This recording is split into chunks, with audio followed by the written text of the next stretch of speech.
Blog Talk Radio.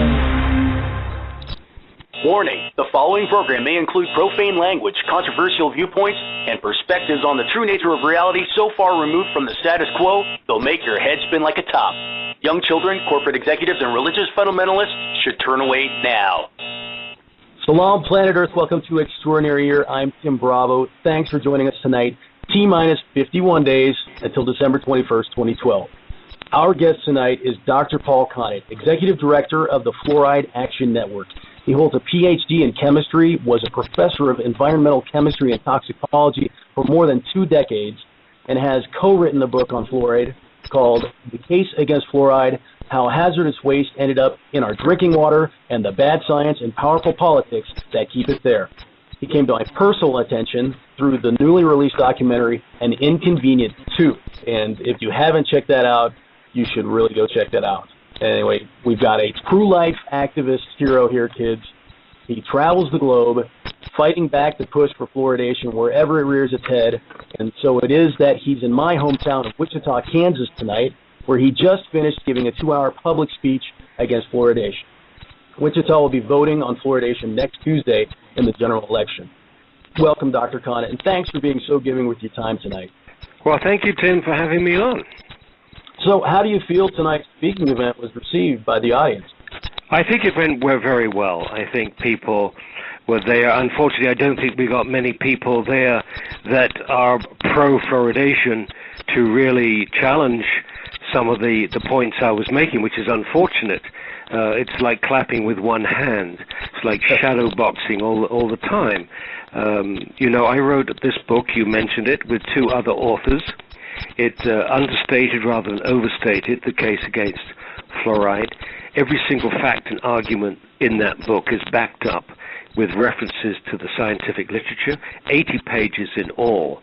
And that was published in October of 2010 by Chelsea Green.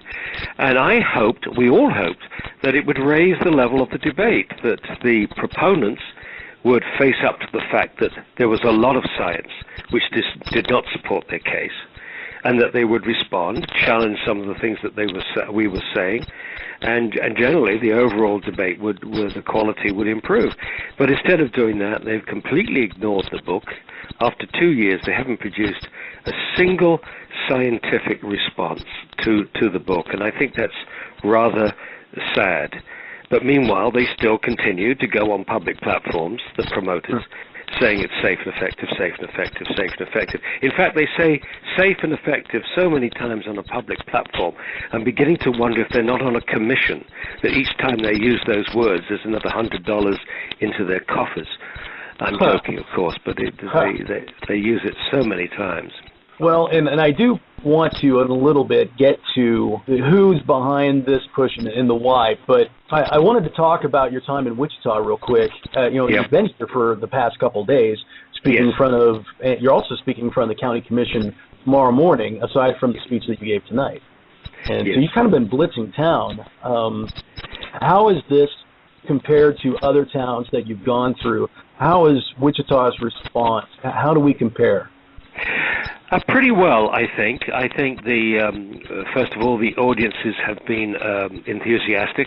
I've spoken 5 times now, in 2 health stores and 3 public meetings, and 1 at the university. Although I was sad that the professional health people and the science people shunned me. They would not entertain. They wouldn't provide a room for a talk on fluoridation. Too controversial for them, which is extraordinary for a university. Nothing should be too controversial for a university, especially when... But local businesses tied in pretty heavily to the universities here. Really.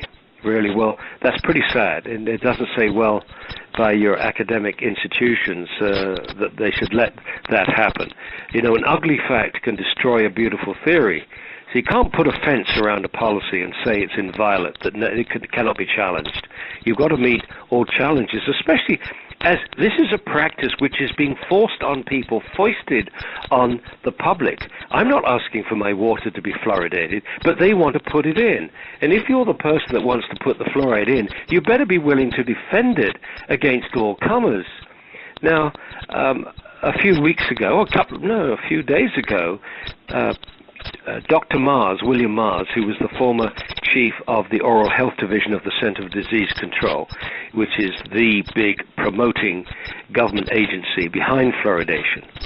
And at the end of his talk, he was asked would he come back and debate Dr. Connett, who was coming to Wichita. And he said, no, he's a brilliant debater. I've only spoken in public 6 times, and I don't feel I can stand up to him in a debate. Well, fair enough, except it's his practice. He should be able to defend against anyone. But then he went on to say that I was the leader of misinformation in the United States on this practice. And I think that's outrageous. Not only he refuses to debate me, which is bad enough, but then to sling arrows at my reputation against my integrity, because I don't misinform anybody. I don't have any agenda. I don't have an axe to grind. I am just presenting science, the best science I know, on this issue to the public, in the public's interest, in the community's interest. And for him to turn around and accuse me of misinformation, of only doing this to sell a book, which I think is a real cheap shot. But if he really genuinely believes that I'm misinforming the public, then he should really feel obliged, wouldn't you think, to go on a public platform and give chapter and verse. He heard me give a 45-minute presentation of the National Research Council in 2003 before they published their massive 507-page review of fluoride in drinking water. So he heard me speak for 45 minutes. Where, Dr. Mars, did I misinform the NRC? He's also by now had 2 years to read my book. Where in our book do we misinform the public, Dr. Mars? And he must have had time to look at the health database of our webpage, fluoridealert.org, and to check that information out. Where is the misinformation there? Now, if there is misinformation there, and people are getting information from these sources every day around the world, he should be obliged to correct them. But I think, of course, there isn't misinformation. They all make mistakes, but there is no deliberate misinformation there, and I think it's disgusting that this man who's now working for Pew Charitable Trust, who's behaving like an outright propagandist, not a scientist, only qualifications are dental, which applies, incidentally, to the whole of the Oral Health Division of the CDC. You know, when the public hears statements like the Center for Disease Control says that fluoridation is one of the top 10 public health achievements of the 20th century, they probably have visions that this is the opinion of the 20,000 workers for the Center for Disease Control in Atlanta, Georgia, who have a whole range of expertise on medical issues and toxicology and risk assessment and so on. However, when you hear a statement of fluoridation from the CDC, it's from this one small division, the Oral Health Division, which William Mars headed up. It's 30 people. They're nearly all dentally trained. And their mission is to promote fluoridation. So when it comes to an objective assessment of the evidence of whether it works or the safety, they're not an objective source of information. That's beautiful, and I think the fact that they're attacking you with nothing, repeatedly attacking you with nothing, is because they have nothing to attack you with. Well, that is unfortunate. That is the case. That is the case, Tim, that the reason that they can't debate is they just don't have any science on their own side. In fact, you know, the place where you think they were strongest, which is the evidence that fluoridation actually reduces tooth decay, is actually their weakest. The evidence that fluoridation, swallowing fluoride, actually reduces tooth decay is extremely weak. And that was a surprise to us. We wrote 3 chapters on that. Chapters 6, 7, and 8 all deal with both the historical and the modern studies on so-called fluoridation's benefits. And we used their own studies to show that there is very little, if any, benefit from swallowing fluoride, which in a way is not surprising because there's not one single biological process in the body that needs fluoride. So why swallow it? It doesn't do you any good. And even they have now admitted that the predominant benefit of fluoride is topical. It works on the outside of the tooth, not from inside the body. And so once they admitted that, they should have stopped fluoridation immediately, because if it works on the outside of the tooth, you've got fluoridated toothpaste universally available. Brush it on your teeth and spit it out. This way, you avoid exposing every tissue in the body to a known toxic substance, and you avoid forcing it on people that don't want it. So you solve both the medical problem and the ethical problem in one simple, common sense strategy. Apply it topically, not through the water supply. So do humans need fluoride at all? I mean, aside from what we come into contact with in the natural environment, do we need fluoride at all? Absolutely not. There is no evidence that fluoride is a nutrient. The way you demonstrate that a substance is an essential nutrient is you starve the animal of that substance in its diet. If it's an essential nutrient, it will develop some kind of disease. No one has ever demonstrated any kind of disease or disorder due to a lack of fluoride. And tooth decay is not due to a lack of fluoride. Tooth decay is due to too much sugar and a poor diet and bacteria in the mouth, which are allowed to thrive.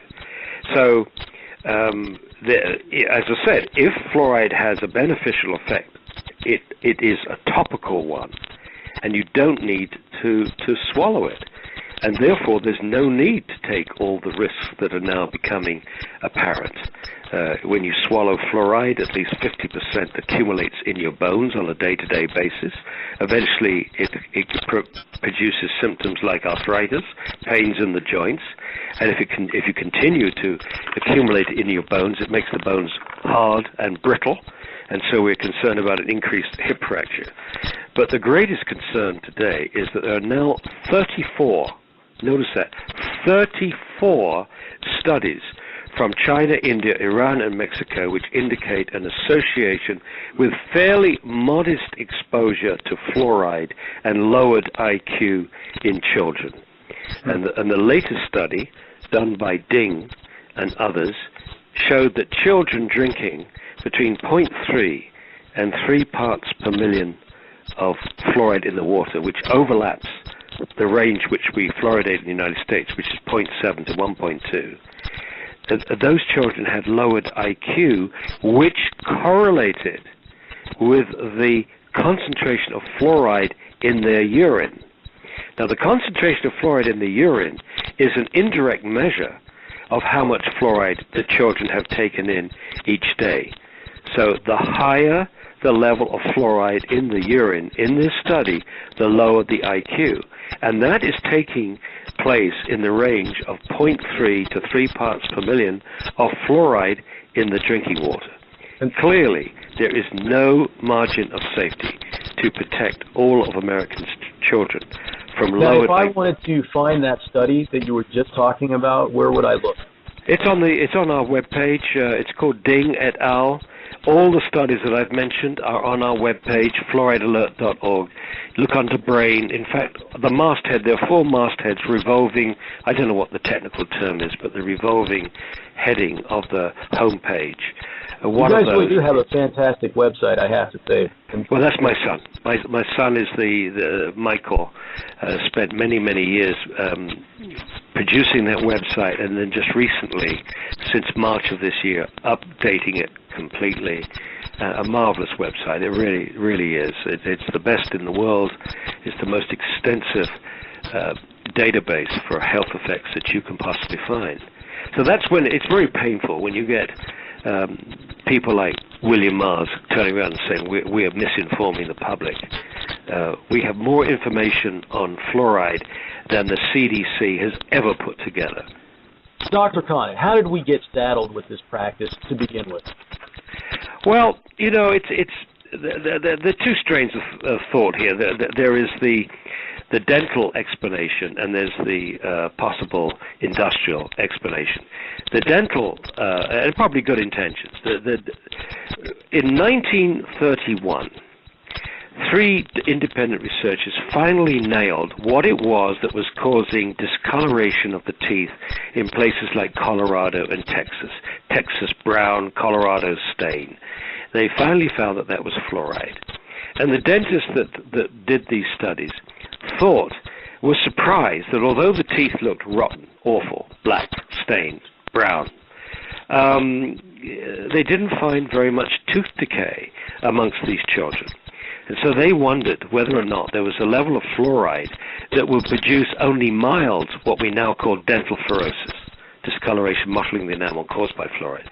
That there would be a level of fluoride that would only produce the most mildest form of dental fluorosis, but also reduce tooth decay. And then in 1942, Trendy Dean of the U.S. Public Health Service produced this study, the famous 21-city study, which purports to show that as the fluoride level in the water goes up, tooth decay goes down, and he claimed that at 1 part per million was like, that was where it more or less plateaued out, and it was also the point at which above 1 part per million dental fluorosis rates increased quite significantly. So that 1 part per million was supposed to be the optimal level for fluoridation. And what do we have now? Well, in most communities, we have the CDC reports in 2010 that 41% of children aged 12 to 15 now have dental fluorosis. They wanted only 10%, they got 41%. So we're grossly overexposing our children to fluoride from all kinds of sources which weren't available when they started the trials in 1945. And it's not all in the very mild. 8.6% have a condition in which 50% of the enamel is impacted and are the 2 worst teeth, and 3.6% have moderate or severe, where 100% of the tooth enamel are being impacted. And that's an average of children living in fluoridated and non-fluoridated communities. So the rate or the prevalence in fluoridated communities is probably over 50% now. And the rate of the moderate and severe could be higher as well. So this is not good news. Now, first of all, it's not good news for the children that have mild or moderate dental fluorosis, for the 10% that have one of those conditions. Not good for them.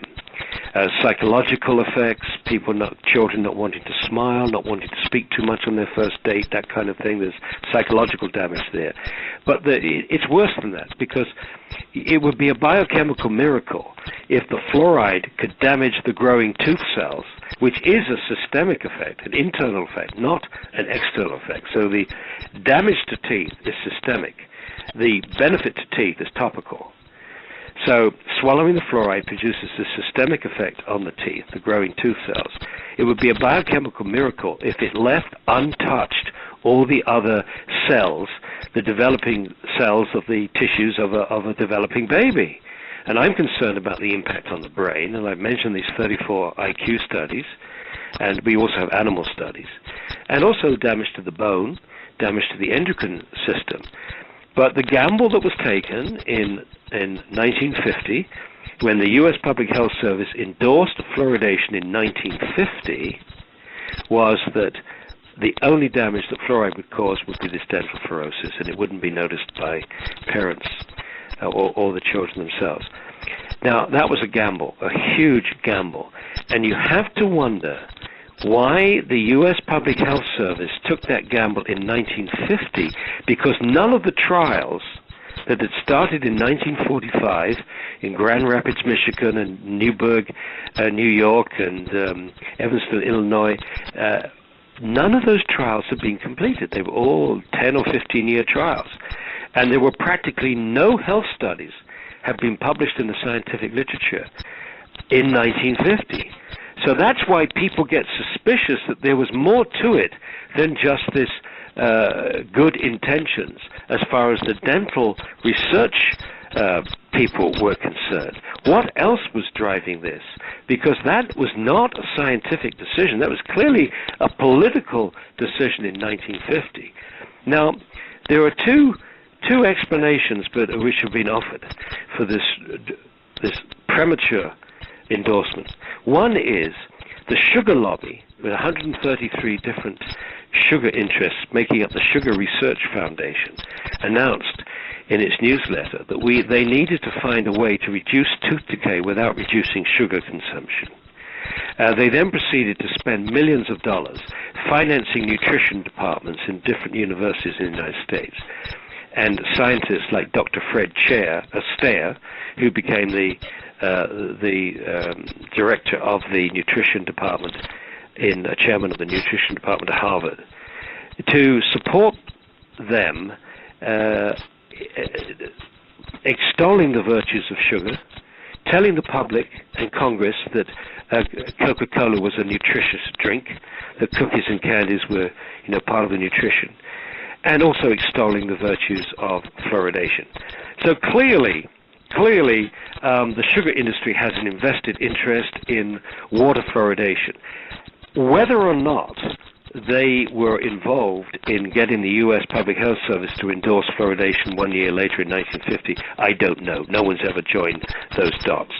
Meanwhile, Chris Bryson, a former BBC producer and correspondent, has spent 10 years writing a book called The Fluoride Deception. And what Chris did in a brilliant book was to show the collusion between the U.S. Public Health Service and industries that were producing fluoride, using fluoride, contaminating the environment, facing many lawsuits from farmers who'd had their cattle, etc., poisoned by fluoride, and obviously very, very concerned about future lawsuits from their workers who were being heavily exposed to fluoride in industries such as the aluminum industry, where an enormous amount of fluoride is used in the production of aluminium and in the released in the process into the environment, into the potting lines and so on. And I've seen some of these workers, and some of those workers today cannot lift their arms above their shoulders because the fluoride is eaten away at the connective tissue. So I think there was a huge concern about liabilities from fluoride. This is, remember, the period that we're talking about is post-World War II, and the support for fluoridation emerged during World War II. It was also the time when a huge amount of fluoride is being used by the nuclear industry to separate the uranium isotopes. You separate uranium-235 from 238 by converting the uranium into uranium hexafluoride, which is a gas, and then you separate the two isotopes by diffusion. And a huge amount of fluoride was used in that process. And probably a huge amount of fluoride pollution was generated at that time. A huge amount of fluoride waste was also produced. And in fact, the chief toxicologist of the Manhattan Project was very much involved in the planning of one of the fluoridation trials. And one of their interests appears to have been for the nuclear industry to have had information about low-level effects of fluoride to equip them to deal with lawsuits that might accrue in the future. That was Dr. Harold Hodge, incidentally, who became the guru of toxicology and the safety of fluoride. He was the one that told everybody that fluoride at 1 part per million was completely safe. In fact, you can see black and white films of a rather handsome young man in front of a blackboard saying 1 part per million of fluoride is safe, and we shouldn't delay fluoridation any longer. And that clip you can see in a videotape called Professional Perspectives on Water Fluoridation, which is available on a webpage, fluoridealert.org. Just go there and click on videos. It's the first video you get to. You will also find, incidentally, an interview I had with Chris Bryson. So if you don't want to spend all the time to read his book, which I hope you do, you could watch the 28-minute videotape I have with Chris. Yeah, and I definitely recommend listeners go check out the website, because there's good content there, and it's presented well, and you'll find what you're looking for. So I guess that kind of gets behind how it might have gotten started between a sugar lobby or maybe a nuclear lobby needing to get rid of waste material. But why are they still, is it the same reasons? Is that why they're still pushing so hard? Because somebody is really pushing hard to fluoridate. Oh, yes. They are pushing hard. And I tell you, one of the struggles I've had for 16 years is, why are they doing this? Why are they doing this when the evidence that it works is so weak and the evidence that it causes harm is growing, and they are doing it despite the fact that it's a violation of the individual's right to informed consent to medication. What is driving this? On the face of it, it's incredibly arrogant what they're doing. They won't defend it in public debate. As I said, the scientific evidence is extremely weak. They can't even put a response in writing to our book after 2 years. So what is driving it? Well, there's one clue, Tim, that the forces that started it may still be out there, that the aluminum industry, the oil industry, the steel industry, the ceramic industry, the brick industry, all the industries which produce a lot of fluoride pollution may still be involved, because one of the organizations which is vitriolic in its attack of anybody that opposes fluoridation and wildly enthusiastic about supporting fluoridation is the American Council on Science and Health, ACSH. This is Elizabeth Whalen's group, and they have never found a chemical that they didn't like. They are funded up and down by the chemical industry, all kinds of industries fund this industrial front. It sounds as if it might be some independent body concerned about health, American Council on Science and Health, but it is a lobby in defense of essentially pollution from industry. And they are in there attacking anybody that opposes fluoridation. For example, when Peter Vallone Jr., a councilman in New York City, entered a bill, proposed a bill to stop fluoridation in New York City, they went after him. They wrote such an insulting piece against this man for having the temerity to do it, using the tin hat idea that he's flaky, flat earth society, crazy, unscientific, emotional, all the standard rubbish that they say about anybody that opposes fluoridation. So the American Council on Science and Health is still in there. I mentioned Fred Stair. Fred Stair was on the board of directors of the American Council on Science and Health. Back in 1990, when the National Toxicology Program finally produced the cancer study on animals and found that fluoride increased osteosarcoma in male rats, and there was a front page coverage. Bone cancer? Yes, cancer in bone cancer in rats.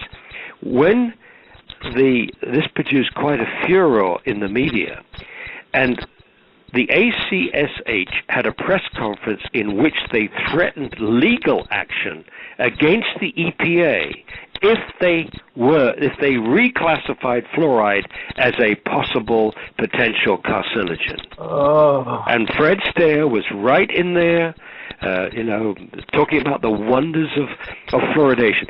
Fred Stair went way beyond. Remember Fred Stair? He's the sugar lobbyist.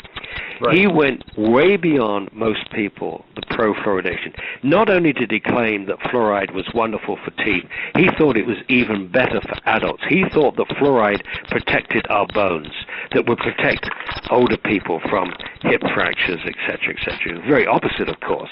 And that's often an industrial ploy. If you get a study about a chemical pollutant, and the study finds that this pollutant causes problem X, a short time later, industry will produce a study which says that this pollutant is actually protective against X. The very opposite. You stake out the utter opposite territory, and the only reason to do that is to confuse the public, to try to neutralize. You try to neutralize every scientist that says something is bad, every study that says something bad, with another study which says it's good. And in that state of confusion, they can continue to peddle their wares, as it were. And in fact, we actually in Wichita are lucky enough to have an opportunity at least to vote on it. Absolutely. Not that it's a guaranteed, not that we're guaranteed we're going to be fluoride free in a week, but at least we get to vote. Yeah, and of course the councillors in the councillors in Wichita made that possible. They said, we're not going to vote it in. The pro-fluoridation people would have loved the council just voted in unilaterally, but the council said, no, we're going to put this to referendum. In Portland, the 5 commissioners there, the councillors, they voted it in without virtually no input from the public. But the good news is the citizens immediately turned around and in 30 days, actually less than 30 days, they needed 19,000 signatures to get this on the ballot. And they actually got 43,000 signatures, so I think they've got enough to get that on the ballot. And I'm pretty confident that the citizens of Oregon will vote out fluoridation for the fourth time. But that's putting the democratic process to some stress for a number of people to drop everything for 30 days to go out and raise 43,000 signatures just to keep this poison out of the drinking water. So true. You mentioned earlier effects on the endocrine system, and there's a particular endocrine gland that is my favorite, and that's the pineal gland. Yep. And I have read evidence, although I didn't check the study, to say that fluoride actually speeds up calcification of the pineal gland. Is that something that you've heard about? Well, I think that may be an extrapolation from the work. I know this work very well because I know the author. I've known her for years. It's Dr. Jennifer Luke, who's actually a dentist in England. And she did her PhD thesis at the University of Surrey in Guildford. And what she did, well, first of all, she conjectured that fluoride would accumulate in the pineal gland because the pineal gland is outside, it's between the 2 hemispheres of the brain, but it's outside the blood-brain barrier. So fluoride can't get across the blood-brain barrier. We don't think so. But the pineal gland is outside, so it could get in. Secondly, the pineal gland has a very high perfusion rate of blood, so a lot of it could get in. And thirdly, it's a calcifying tissue, like the bones, laying down crystals of calcium hydroxyapatite. And she reasoned then that this would be like a magnet for fluoride. And she was surprised that when she went to the literature that nobody had looked. So she got the pineal glands from 11 corpses from a London hospital. And sure enough, when she analyzed the level of fluoride in these crystals, it was astronomical. The average was 9,000 parts per million, but it went up to as high as 21,000 parts per million. And to put that into perspective, that is more fluoride in the pineal gland than you get in the bones of somebody that succumbs to crippling skeletal fluorosis. So this little gland has probably some of the highest concentrations of fluoride in the body. And that was published, that report was published in 2001. And the other part of her thesis is yet to be published. What she did then was to treat animals with fluoride, high dose and low dose animals, and the Mongolian gerbil is the animal of choice. It's the closest to the human as far as the structure of these crystals. And she found that the high-dosed animals had lower production of melatonin. And that is the very important hormone, which acts like a biological clock. It times all kinds of things, like the onset of puberty, aging, possibly involved in cancer, jet lag, sleep patterns, and so on. It responds to light and dark. It only produces melatonin at night. Sometimes the melatonin is called the hormone of darkness. Descartes referred to the pineal gland as the seat of the soul. It's the third eye. It's the third eye. It's a fascinating little tissue. Doesn't it actually have photoreceptors? It's an actual, almost like a retina inside that thing, right? Well, I don't know. You're going beyond my biology here. All I know is it responds to light. It does not produce melatonin during the night, during the light time. It's only at nighttime. And a circadian rhythm, follows the circadian rhythm. And when she measured the melatonin in these animals, it's smoothly, you could see the reductions were so smooth comparing the high fluoride and the low fluoride animals. And also, what was important is that the animals with the lower melatonin production, as you might expect, reached puberty earlier. It's thought that the melatonin levels are highest in children, and as the melatonin levels fall at a certain point, that's the point where you trigger the production of the sex hormones, and that's when puberty begins. So if you lower the melatonin levels, you would anticipate a shortening time to puberty. And then one of the extraordinary things that when Jennifer Luke continued to search the literature on this issue, she found a paper published in 1956, and it was the first trial of fluoridation. That was the Newburgh-Kingston trial, which actually looked at the health of children. And one of the things that they found in this study, Newburgh-Kingston, is that the young girls in the fluoridated community were reaching menstruation on average 5 months earlier than the young girls in the non-fluoridated community called Kingston. And they didn't think that was significant at the time, but now in the context of Jennifer Luke's work, it is significant. Now, I made her PhD thesis available to several federal agencies in this country, and by now everybody must know that they exist, but not one single fluoridating country has attempted to reproduce her studies. And they're not difficult. They could easily do it. But not one country has attempted to reproduce these studies. Or if they have, they've kept it quiet. They're not publishing them. They know what they found. Doesn't look good. And so the attitude in the United States and other fluoridating countries is they essentially seem to be working backwards.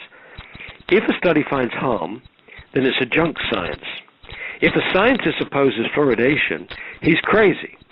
And the way you protect this program is that you simply don't do the studies. And then you claim, well, we've been fluoridating for 50 or 60 years and we don't see any harm. Well, of course you're not going to see any harm if you don't look. If you don't look, you're not going to find. And they're assuming that the absence of study is the same thing as the absence of harm. Now, okay, so for years and years and years, they don't do the fundamental studies. They don't, for example, do basic things like actually measure the fluoride in the bones of the American public on a systematic basis to see how much fluoride accumulates in the human bone after you've lived in a fluoridated community 10 years, 20 years, 30 years, 40 years, 50 years. None of that. None of the basic sciences being done. But what's shocking, and more shocking, is today the studies are being done in India and China, Iran and Mexico and other countries which have high natural levels of fluoride. They're very concerned about what this fluoride is doing. And so they're doing lots and lots of studies. And instead of seeing these studies, the 34 studies on IQ is one example. Instead of attempting to reproduce those studies in the United States or Australia or New Zealand or wherever they've fluoridated, they're not doing the studies. They're not reproducing them. Instead, they criticize the methodology. And I say, look, if you're so good at methodology, then design a study, a good study, and show us that everything's okay. But no, they just want to cut their cake and keep it. They want to criticize the methodology of any study that causes harm, but they don't want to produce what they consider to be a good study to demonstrate that everything's hunky-dory.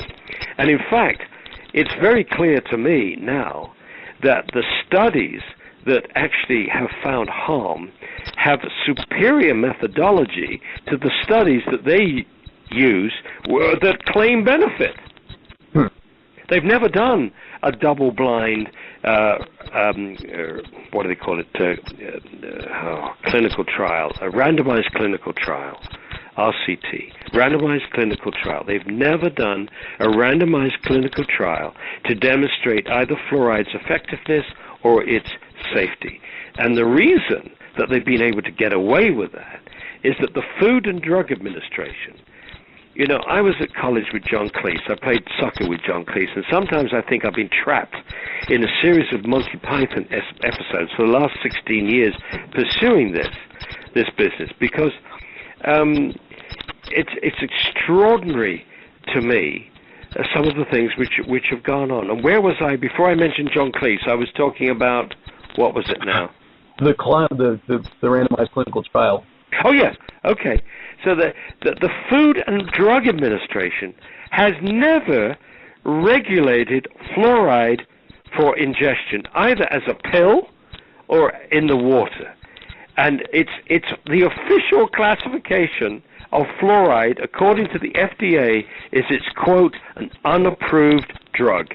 It's never gone through an approval process, and yet it's the most prescribed drug in American history. It's going today to over 200 million people in their drinking water every day, and we have the FDA has never regulated. And there's not one, to make matters worse, there's not one federal agency that accepts any kind of legal responsibility for fluoridation. Dr. Khan, you've got to lead with that stuff. I think that would hit home to some Americans. Yeah. Well, let's go through those agencies. The FDA doesn't regulate fluoride, the one that you would expect to be regulating this. The EPA regulates contaminants, but not additives to water. Contaminants, okay. And so they have within their power to end fluoridation if they were to do honest science. If they were to look at the endpoints in the National Research Council's report of 2006, if they were to look at those endpoints and apply the standard risk assessment procedures using safety margins, the safe level for drinking water would be far less than 1 part per million, which would end fluoridation completely. They just won't do that science. They're just dragging their feet, and I guess they will keep dragging their feet. So that's the EPA. Now, as far as the CDC is concerned, I've mentioned there's only one entity at the CDC interested in fluoridation. That's the Oral Health Division, and they just promote it. There's no one at the CDC that has the task of maintaining an overview of the safety of the practice, and they certainly don't accept responsibility. Culture now. Sorry? That culture has been with them for decades now, and you're not going to move that stone, at least not easily. No, it's become a sacred cow of the dental associations, the medical associations, and umpteen professional bodies, none of whom are doing any decent research on the issue. I know you have 3 big examples of people who used to be major proponents of fluoridation and then switched sides. Can you tell us about those? Yes, I would say the first person and one of the most impressive people I've ever interviewed is John Cahoon. John Cahoon was the former chief dental officer of Auckland, New Zealand. And he was an avid promoter of fluoridation, both as a dental officer and as a counselor. He was on the council. And he was very effective. And he was so effective that they decided to send John around the world in 1980 on a tour to collect the information once and for all that demonstrated that fluoridation was very effective. He went to Australia, went to Asia, went to North America, went to Europe. And he talked to all the leading researchers behind the scenes. And they all told him, to his utter chagrin, that they were not finding any difference in tooth decay between fluoridated communities and non-fluoridated communities. He came back to New Zealand, where he found on his desk a big report marked confidential. And in that were the statistics of all the tooth decay of all 12-year-olds and 5-year-olds in New Zealand.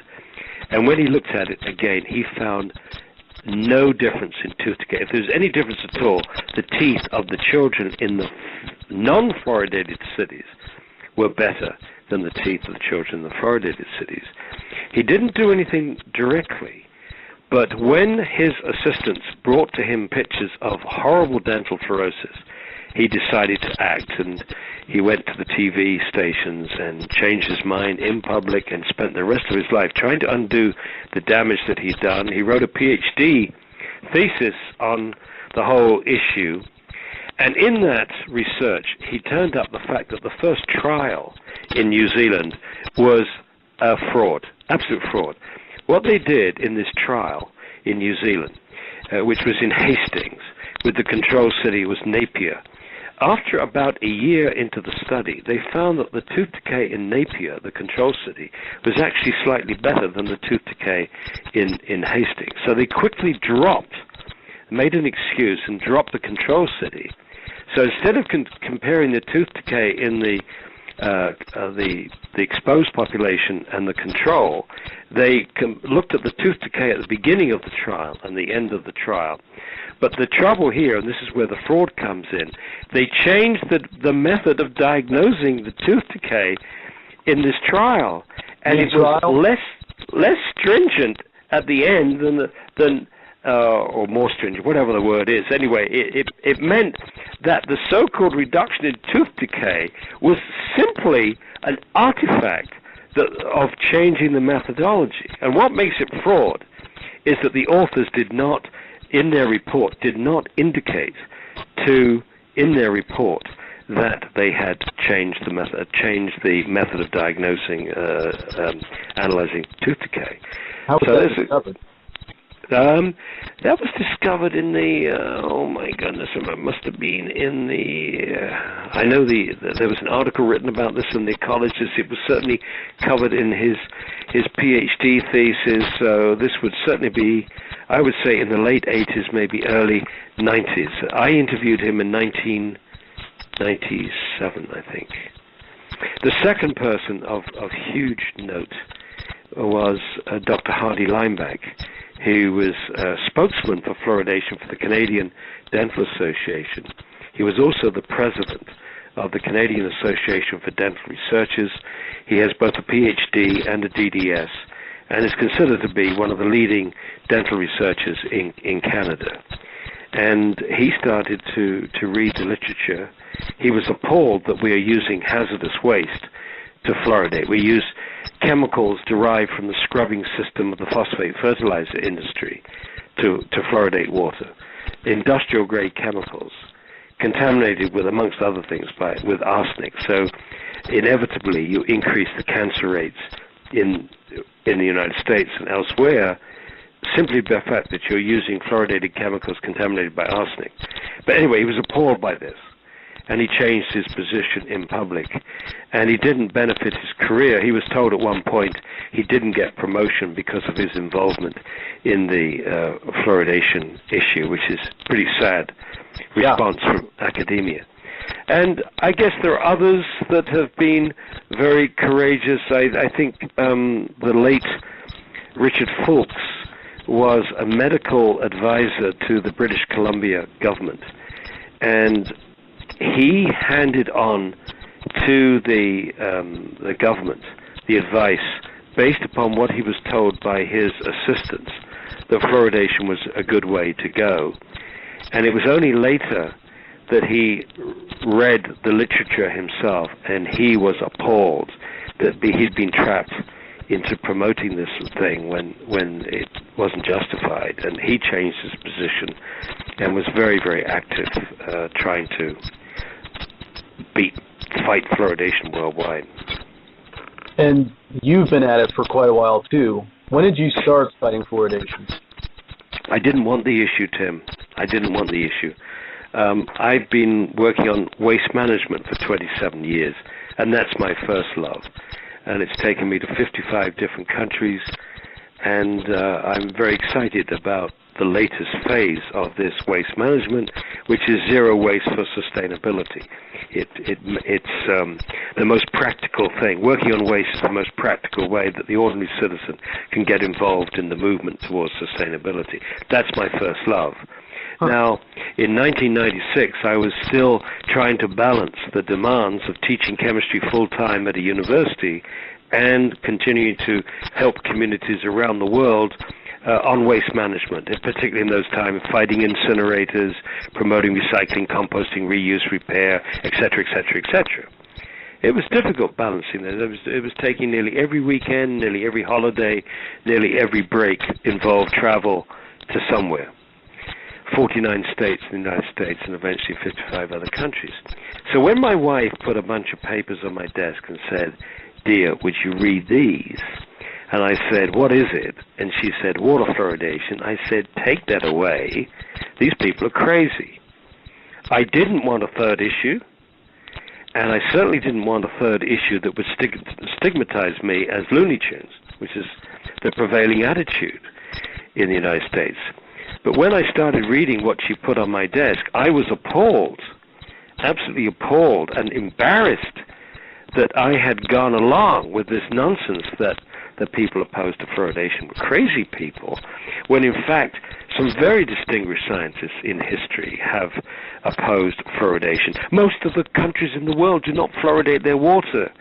Nobel Prize winners have opposed fluoridation. The first opponents of fluoridation in the United States were biochemists who'd used fluoride to poison enzymes. The Nobel Prize winners in enzyme chemistry, like Summers from Cornell, opposed fluoridation. So, anyway, a bit of embarrassment. But then there were a couple of things which shocked me and disturbed me. One was that the fluoride, or whilst it was pretty stable chemically, biologically was extremely active. It poisoned enzymes, I've mentioned. It interfered with G proteins, interfered with hydrogen bonding, and so on. You very quickly, as a biochemist, you don't want that stuff anywhere near your tissues. And the second thing, which was the real giveaway for me, was the level of fluoride in mother's milk, breast milk. And that level was 0.004 parts per million. Now remember, we fluoridate in the United States between 0.7 and 1.2. So when a parent bottle feeds their baby in a fluoridated community in the United States, they're giving their baby up to 300 times more fluoride than nature intended for the baby. Or more simply, a bottle-fed baby is going to get 300 times more fluoride than a breastfed baby. Now, I don't think nature screws up like that. I don't believe for one moment that a bunch of dentists in Chicago called the ADA knows more about what the baby needs in its first meal than nature, evolution, call it what you want, determined. I think it's highly likely that the baby does not need fluoride, and that goes back to an earlier part of the discussion where there's absolutely no evidence that fluoride is a nutrient. So the baby does not need fluoride, and we say in England, we're on a hiding to nothing if we swallow fluoride. It can do you no good to swallow fluoride. It may do you harm. So why on earth do it? So it was very quick. It's very easy for me to say this is a foolish practice. And then you can bolster this with more common sense. It's a lousy way to do medicine. If you put a medicine in the drinking water, you can't control the dose. You can't control who gets it. You violate the individual's right to informed consent. So there are many common sense arguments that buttress this notion that nature never intended the baby to get fluoride, or not much fluoride. Well, and you've been through this fight in so many communities. What's the best way, in your experience, that fluoride opponents can get other people to stop and look at these dangers? Is there a kill shot? We have packets of information which they can get from our campaign manager, Stuart Cooper. Go to our webpage and contact him. There's all kinds of advice we can give, all kinds of leaflets. In fact, the leaflets here in Wichita are very, very good. I'm very impressed. There's several groups fighting fluoridation, and between them, they produce some excellent leaflets responding to the other side and so on. So, I would just like to point out that the Vote No logo that you'll find on those, I was honored to have a part in that. So good for you. Good for you, It's been a pleasure for me to see it all around. Yeah, this is great. The buttons are great. That logo is excellent. The yard signs are good. You're up against big money here. There's a lot of money going into public relations and spin, bringing in people like Bill Maher, the Pew Charitable Trust, and all these other heavily funded groups. But the truth is on the opponent's side. The science is on our side. And so it's just a question of how many people we can reach, or they can reach, in the 6 days remaining before the election. It's difficult if you don't have a lot of money to reach a huge number of people. And this has been a valiant effort over the last few days to try to get as many people coming to the food stores and the university meeting, and then tonight's meeting at the Murdoch Center. They're trying very, very hard to get people. But, I tell you what, Connett, we have, the group of people who have come together to fight this in our city, it's just completely energized me. With so many talent. We might not have the money behind us, but we have a lot of talented, intelligent people who have come together to fight this here. Just people, just unsung heroes. I wasn't the only person on that art committee. I didn't want to give that impression. We had another very talented artist by the name of Dean who collaborated with me on that. There's just a lot of unsung heroes who have really been fighting this, and I hope that after next week we can say that we won, and it's a testament to their fighting spirit.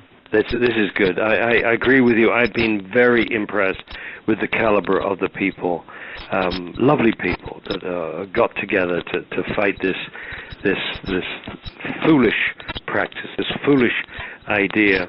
I like to say that affecting change is like driving a nail through a piece of wood. The expert, someone like myself, comes in. All we can do is to sharpen the nail, give people the best information that we can.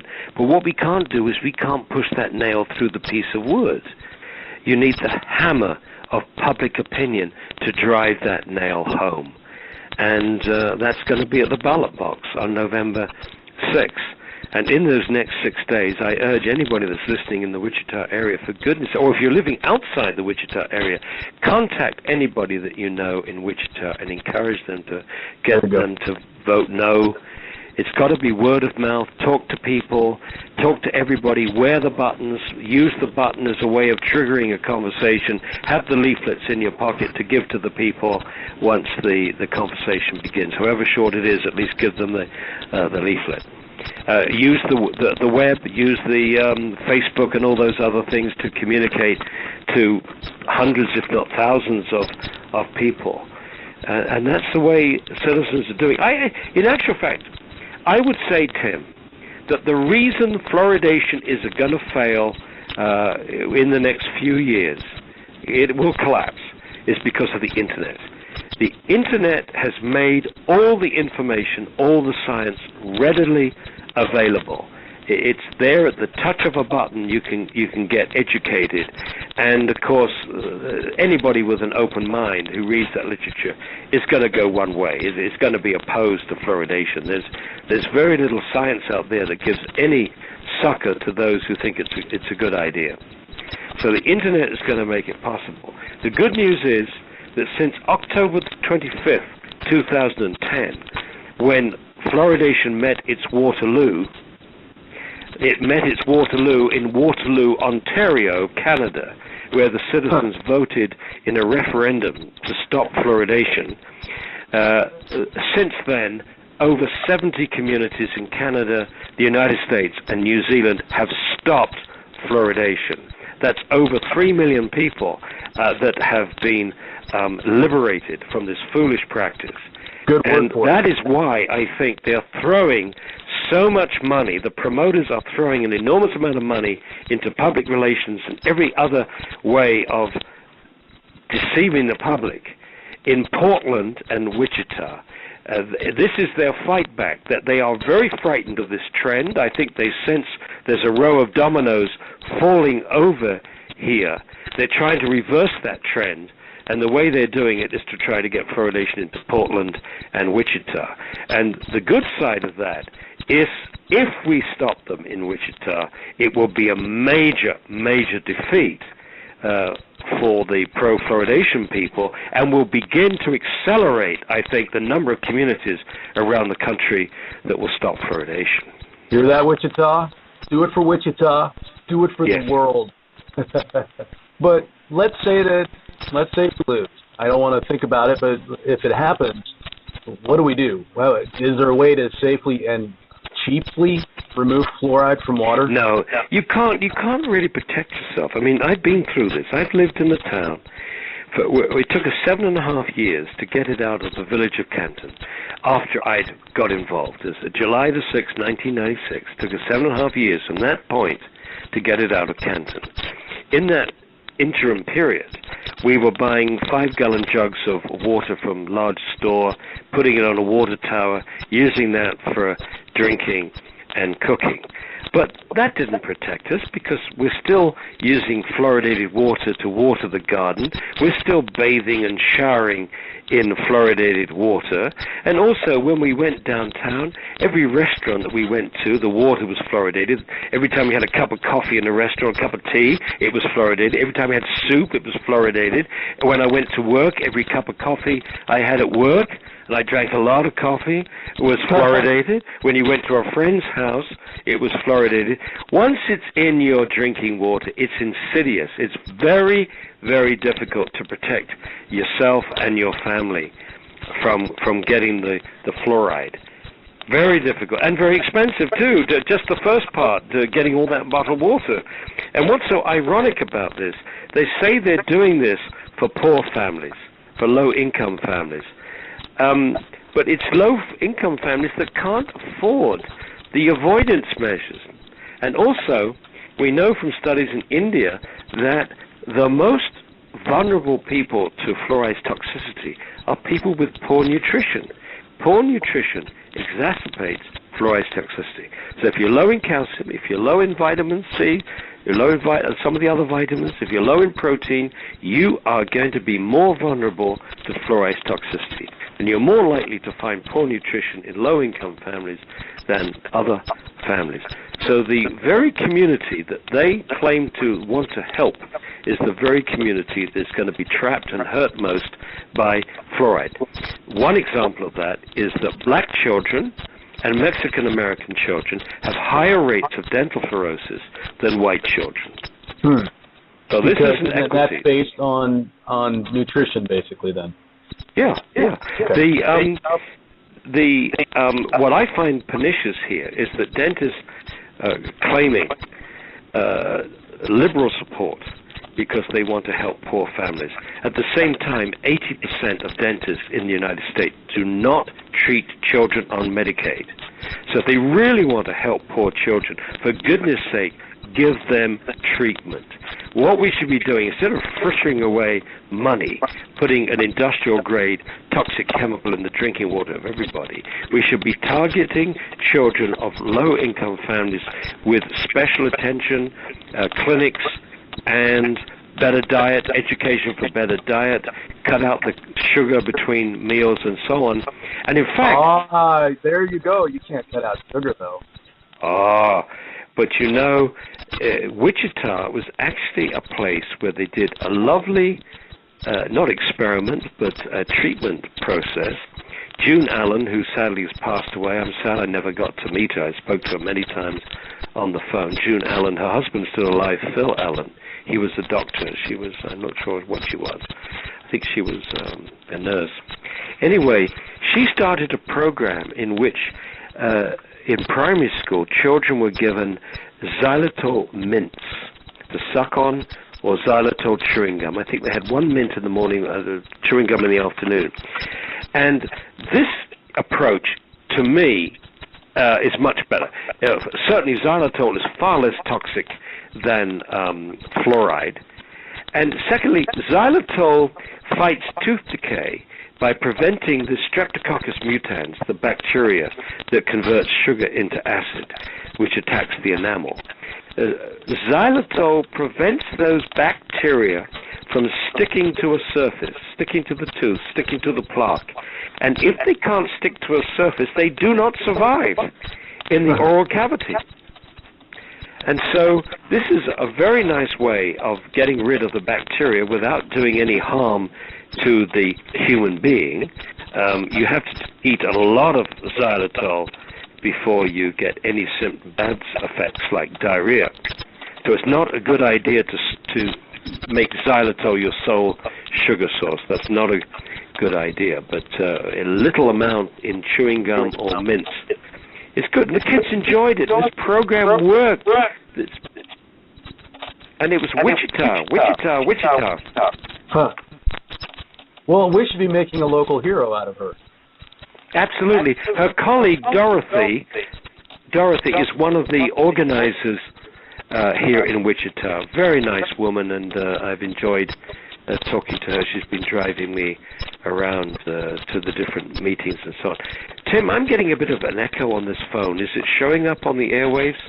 It is not for me. It may be for listeners. It's something that we have experienced before. Generally goes away after a minute on its own. We hope. We hope. Okay. So as long as it's not driving people batty. But I don't hear it myself. Okay. So I was going to say, Dr. Connett, what's next? What's after Wichita? Win or lose? Well, I've got a few days at home, and then I'm going down to Asheville, North Carolina, to help them try to get it out of the water there, getting it out, not stopping it going in, getting it out. And then I got a bit of a break until January. I should be going back to Italy for more waste work, and then in February, March to New Zealand to help fight to stop more communities from fluoridating there. As I said before, I think it's a race between Canada and New Zealand as to which country stops fluoridating first. Canada is very, very hopeful, so is New Zealand. You're still active with the waste management thing as well, then? Absolutely. I've just written a book on waste management called Zero Waste. A Revolution in Progress. This was in Italian. I wrote this with two other Italians. Huh. Yeah. The two most exciting places for zero waste are California and Italy. San Francisco has reached 80% diversion from landfills and incinerators, which is amazing. There's a city of 850,000, 80% diversion with source separation, recycling, composting, reuse, repair, waste reduction initiatives, and so on. Most exciting. And we've got communities in Italy over 90%, smaller communities. We've even got Naples to declare a zero-waste strategy. Over 100 communities in Italy have now adopted a zero-waste strategy. And for those who eyes are rolling thinking this is an impossible dream, let me explain. A community cannot get to zero waste by itself. You need a combination of community responsibility at the back end, the famous 3 R's, reduce, reuse, recycle. But you also need industrial responsibility at the front end with redesign. We have to say to industry, if we can't reuse it, recycle it, or compost it, then you guys shouldn't be making it. We need better industrial design for the 21st century. So this is my first love, Tim. This is what I want to be talking about. It's very, very positive. I'm excited by it. It gives citizens a way of getting involved in sustainability. That's what I'd like to be spending 100% of my time on now that I've retired. And the sooner we can end this stupid practice of fluoridation, I can do that. Meanwhile, I feel trapped. I feel the burden of knowledge. I feel I've got to continue to help communities, but I don't enjoy it because I don't like shadow boxing. I don't like dealing with people that, on the one hand, are very, very confident in what they're doing, but completely lack confidence when it comes to defending their position in an open public debate. Let me ask you this. Do you ever see somebody in audiences from town to town that looks familiar? Do you have any stalkers, followers? Do they just have paid shills following you around to? No, I don't think anything like that. I think their attitude, rather than combat, is just to ignore us. Ignore us, we go away. Ignore the book, ignore the National Research Council report, ignore the 34 IQ studies. Just keep ignoring all the red flags that are being waved, warning that this is this practice is causing some harm. Huh. Well, I have to say, for Wichita and for my children, for the children in other communities that you're going to be, maybe even central to stopping fluoridation in, we thank you for taking the time out from your first love to help protect this world for the rest of us. And that's why I personally consider you a hero, sir. Thank you. Well, thank you very much, Tim. But, we need the fifth estate. We need the journalism estate, yeah. Yeah. We do. We need it desperately. One of the shockers in Wichita. One of the shockers in Wichita was to read the Wichita Eagle front page so-called news item, which was actually an editorial. Now, any newspaper has the right to a editorial position. They can be pro or anti anything. That's their prerogative. But it's completely unprofessional when the editorial position is put in as if it's a news article. That's unprofessional and unacceptable. Well, I agree with you wholeheartedly. That's kind of embarrassing. At the same time, I'd like to encourage you by letting you know that not too many people read that rag anymore. Well, but anyway, we need people like you getting the message out. Yeah, well, and I'm going to be in this fight until next Tuesday, and after that, it's in the hands of the voters, and we'll move on from there. But I'm drinking non-fluoridated water tonight, and I'll be voting no. Okie dokie. Thank you for your time. Thank you, Tim. Thank you very much. Bye for now. All right. Well, that was phenomenal and an honor for me. Very, very cool. I actually had another show lined up, and I was going to call it Read Between the Lines, but we've gone on over an hour. We're going on an hour and 15 here, so I think I probably better wrap it up and let you guys get on with your lives. Thank you for listening in. If you're in Wichita, please, if you're still listening, I know you're going to go vote no, but please talk to other people. I've been telling people the first 5 minutes of the new documentary, An Inconvenient Tooth, which features Dr. Paul Connett, that first 5 minutes is all anyone needs to see. Just watch the first 5 minutes. Anyway, that's it for us tonight. And next week we will have Mellon Thomas Benedict, who is a fairly famous near-death experiencer, who's going to talk about his near-death experience and what was revealed to him while he was having his near-death experience about the times that we are living through now. So that's next week. Thanks for listening. Namaste, guys. Sling arrows at my reputation against my integrity, because I don't misinform anybody. I don't have any agenda. I don't have an axe to grind. I am just presenting science, the best science I know, on this issue to the public, in the public's interest, in the community's interest. And for him to turn around and accuse me of misinformation, of only doing this to sell a book, which I think is a real cheap shot.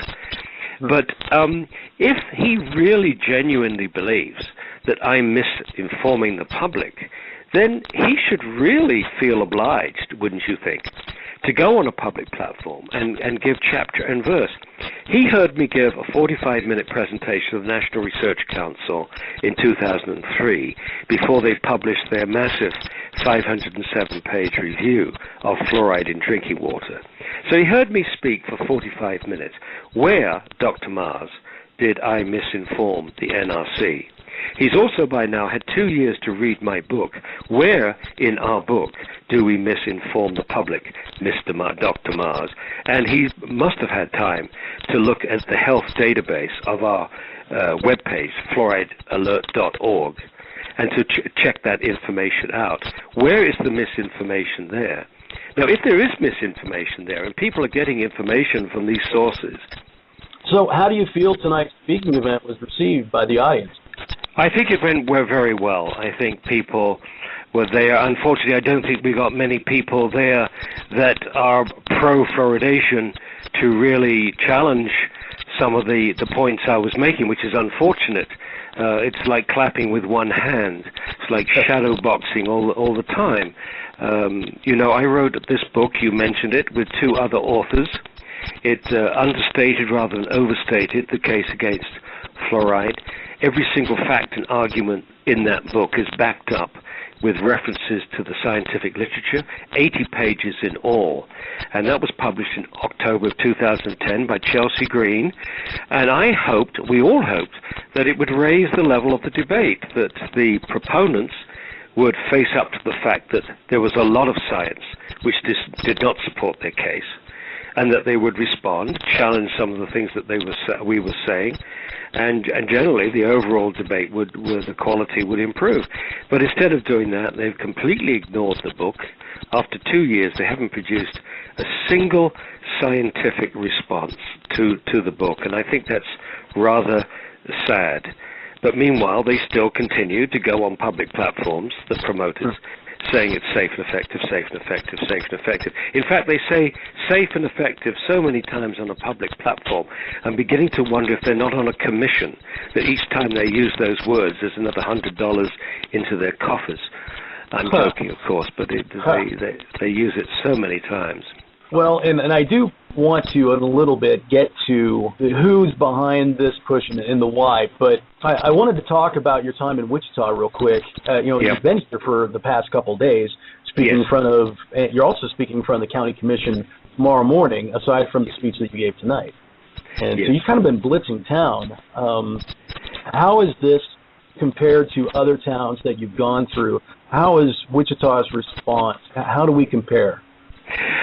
Pretty well, I think. I think first of all, the audiences have been enthusiastic. I've spoken 5 times now, in 2 health stores and three public meetings, and one at the university. Although I was sad that the professional health people and the science people shunned me. They would not entertain. They wouldn't provide a room for a talk on fluoridation. Too controversial for them, which is extraordinary for a university. Nothing should be too controversial for a university, especially when... But local businesses tied in pretty heavily to the universities here. Really, really. Well, that's pretty sad, and it doesn't say... Blog Talk Radio.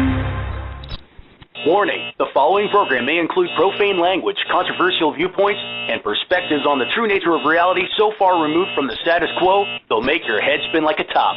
Young children, corporate executives, and religious fundamentalists should turn away now. Salam, Planet Earth. Welcome to Extraordinary Year. I'm Tim Bravo. Thanks for joining us tonight. T-minus 51 days until December 21st, 2012. Our guest tonight is Dr. Paul Connett, Executive Director of the Fluoride Action Network. He holds a Ph.D. in chemistry, was a professor of environmental chemistry and toxicology for more than 2 decades, and has co-written a book on fluoride called The Case Against Fluoride, How Hazardous Waste Ended Up in Our Drinking Water and the Bad Science and Powerful Politics That Keep It There. He came to my personal attention through the newly released documentary, An Inconvenient Tooth. And if you haven't checked that out, you should really go check that out. Anyway, we've got a true-life activist hero here, kids. He travels the globe, fighting back the push for fluoridation wherever it rears its head. And so it is that he's in my hometown of Wichita, Kansas tonight, where he just finished giving a 2-hour public speech against fluoridation. Wichita will be voting on fluoridation next Tuesday in the general election. Welcome, Dr. Connett, and thanks for being so giving with your time tonight. Well, thank you, Tim, for having me on. Well, by your academic institutions, that they should let that happen. You know, an ugly fact can destroy a beautiful theory. So you can't put a fence around a policy and say it's inviolate, that it cannot be challenged. You've got to meet all challenges, especially as this is a practice which is being forced on people, foisted on the public. I'm not asking for my water to be fluoridated, but they want to put it in. And if you're the person that wants to put the fluoride in, you better be willing to defend it against all comers. Now, a few days ago, Dr. Mars, William Mars, who was the former chief of the Oral Health Division of the Center for Disease Control, which is the big promoting government agency behind fluoridation. And at the end of his talk, he was asked would he come back and debate Dr. Connett, who was coming to Wichita. And he said, no, he's a brilliant debater. I've only spoken in public 6 times, and I don't feel I can stand up to him in a debate. Well, fair enough. Except it's his practice. He should be able to defend against anyone. But then he went on to say that I was the leader of misinformation in the United States on this practice. And I think that's outrageous. Not only he refuses to debate me, which is bad enough, but then to